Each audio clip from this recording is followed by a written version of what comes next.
All right. So we're going to try an experiment here where I comment on the locals for the New American JBS. I don't know if I'm allowed to do that as a locals member and a member of the community, but we're going to try it and we're going to see if it works. So I am Scott, also known as Scamp1776, and then my email in the locals community is toxophilus at protonmail.com, which means lover of bows in Latin. It'd be kind of nice if you didn't have to explain that stuff anymore. But here we are. There's a couple things that, if this gets posted, hopefully it'll be enlightening on some things. But it's basically just a thought that occurs to me.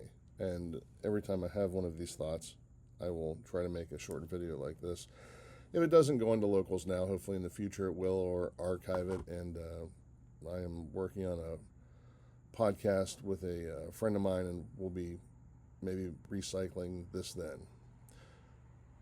But this is the Sunday following the week of drama and trauma for the Democrat Party when Joe Biden was told that he was going to be dropping out of the race voluntarily. And then when he found out that his resignation was submitted on non-presidential letterhead without a real signature.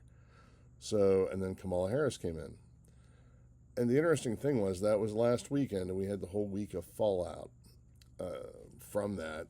And the interesting thing that people are jumping on now is, especially towards the end of the week, was the border czar issue. Well, Kamala was never the border czar, according to the mainstream media, the dying media, the lamestream media, the media that routinely gets less than 1% of what, say, a Joe Rogan podcast gets in viewership. Why they're still around, I have no idea, other than George Soros is shoveling money to them.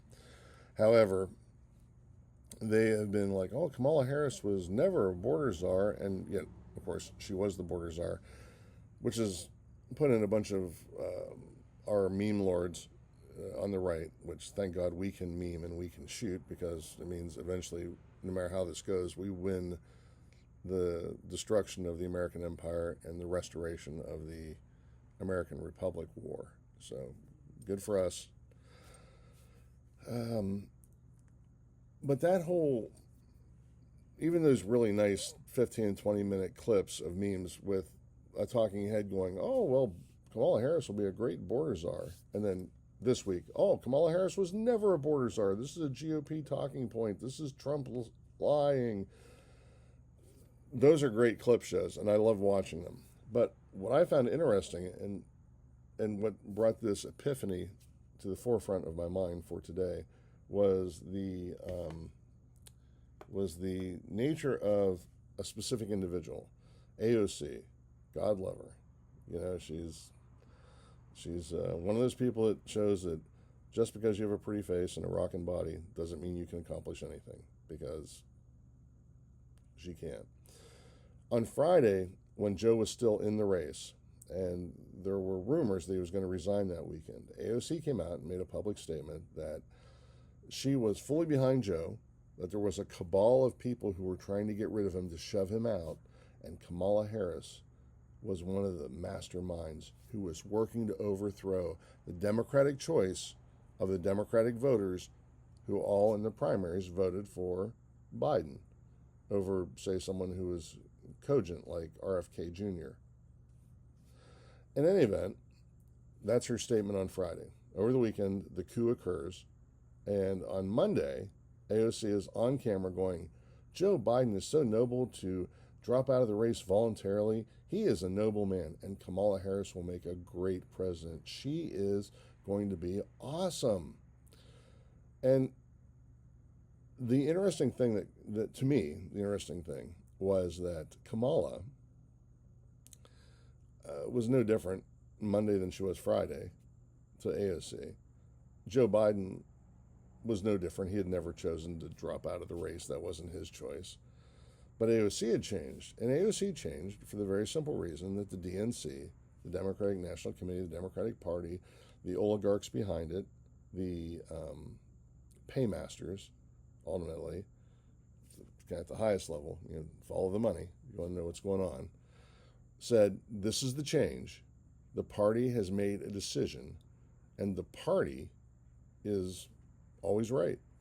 As Orwell said, we will change history, we'll change everything, change books, change movies, change sculptures, change paintings, everything will change. The only thing that remains the same is the party, because the party is always right. Very poor paraphrasing of a passage in 1984. But the key takeaway is the party is always right. And that is the AOC model. Everyone like her is, AOC, people can criticize Alexandria Ocasio-Cortez for being a commie simp, which she is. But she's not dumb. She's ill-educated. She has relied on her looks, I think, far more than she should have. And yes, I do think she's attractive. People that want to gouge her for not being attractive or whatever, that's, But that's not enough, obviously. You also need to be able to engage your brain, take in new information, process it, come up with thoughts, express it, in a rhetorically correct fashion, not as sophistry, not as, lying to gain advantage through emotional manipulation, which is basically sophistry. And, it's just not enough. She can have all those advantages, but since she's decided to ally herself with the Democratic Party, that turns off that switch of gaining information from any other source than the party, from processing information any other way than the party tells them to process it. And that's the big difference between Democrats, rhinos, neocons, and the people that are probably listening to this podcast. People that are listening to podcasts like this, or even podcasts like Joe Rogan's, which is semi-political at best. It's only really become political because of the state of the country. We should live in a country where if you don't want to, you shouldn't have to pay attention to politics. Unfortunately, in a degenerate empire, you almost always have to pay attention to politics because the empire is going to pay attention to you. So, in that sense, kind of lost the narrative thread there. That's what happens when you're of an advanced state of age, like myself. So, people that watch this show, people that even, like I said, marginally, the thread came back, marginally are on the fringe of politics, like Joe Rogan. They do take in new information. They do process that information as best they can. They may not be formally trained in logic or rhetoric, but or have been taught the traps of sophistry, but they do to the best of their ability. And in a lot of cases, if you have a modicum of common sense, you don't need those other things. You can easily detect a lie, which is really the primary thing. A good example of that would be the polling. Just a quick aside, the polling that came out this week, all the polls were where they were. Kamala Harris had moved up and tied with Biden's numbers, and Trump was still above that. Although there was one outlier poll that the media jumped on. Out of 40 or so polls, they jumped on this one poll that was an outlier that said that Kamala Harris had moved beyond Biden and was now 2 points ahead of Trump. Unless, and this is the key, this is the thing that would set off the tripwire, this is the red flag, they said unless RFK is in the race and then she's not 2 points ahead, she's 5 points ahead. So what they're trying to tell you, and this is, to me it's like seeing a bad construction or something. It's like, oh, well, that roof rafter isn't supported at the end of the tail there. What's going on? It's just something that leaps out at you because, well, that'll fall down. And what fell down here in the argument was very simply, RFK is taking votes away from Donald Trump. Most RFK supporters are Trumpers who now that RFK has joined the race in this poll, and now these Donald Trump supporters are going over to RFK because that is contra to every single poll that's been developed over the last year. That's not just contradicting the current polls, that's contradicting the reality of where RFK is going to draw his voters from. Because there's basically two types of people out there. There's people out there that think Trump is good. They think he's going to be good for the country, or they think he's going to be a tough SOB that they want in there, or they think all the people that I hate him. Like, I kind of fall into that camp. Although I do like his policies his first year and his first term, excuse me, and he was hated by all the people that I hate. So I was like, yeah, good for us. Or there's people that there's a various and sundry takes on why you would vote for Trump, but then there's people who would never vote for Trump. People like Hillary Clinton, Mitt Romney, the different elite oligarch, neocon, lefty, commie cabal. I mean, they're basically all part of the same pie. These people are statists. They want to control people. Their whole thing is people should not be free range. They should not be off the grid. They should not be independent. They should be beholden to the state.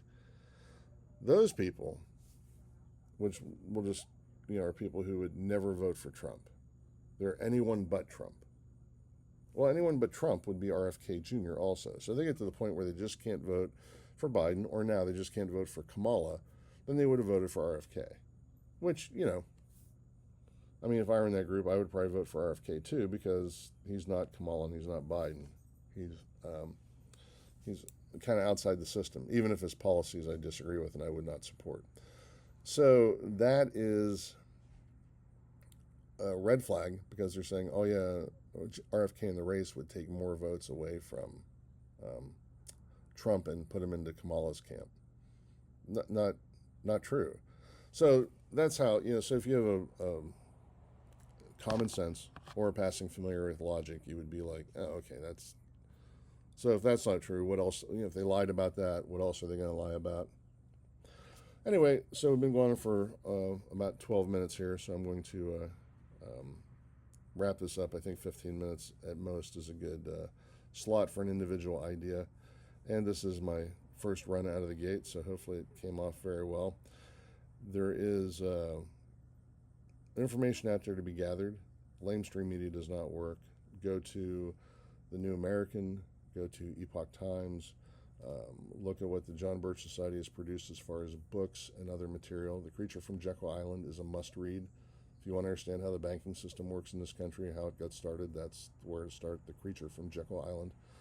And, develop your news sources from people who have not habitually lied to you, and share that with your friends, the ones that are still listening to NPR, or are still watching CNN, or are still listening to MSNBC's squawking heads. We're still in a part of an education phase. Sure, the shooting has started in some venues, but we're still educating. You want to make sure that, like our founding fathers, you have complete moral clarity when the time comes to shove back. And that is all for now.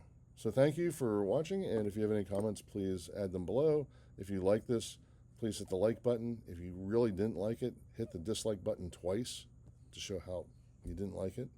Okay, have a great day.